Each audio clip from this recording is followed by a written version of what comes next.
তিন পার্বত্য জেলায় আপনার মানে বৈধ লাইসেন্সধারী কোনো ইটভাটা নাই, আসলে যা আছে সবই অবৈধ। তো এই কারণে এই মৌসুমের শুরু থেকেই আমরা যারা উপজেলা প্রশাসন এবং থানা পুলিশ আমাদের তৎপরতা ছিল, যার কারণে মাটিরাঙ্গা উপজেলাতে মোট 18টা ইটভাটা ছিল, কিন্তু এই মৌসুমে হচ্ছে 10টা ইটভাটা তারা আগে থেকেই বন্ধ করে দেয়, বেশ কয়েক বছর ধরে বন্ধ আছে।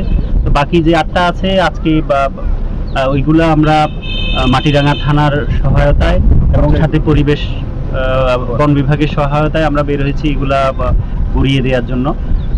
প্রথমে আমরা যেগুলা টিনের চিমনি আছে ওইগুলাতে অভিযান চালাচ্ছি, এরপর যে স্থায়ী চিমনি যেগুলো আছে ওইগুলাও আমরা গুড়িয়ে দিব।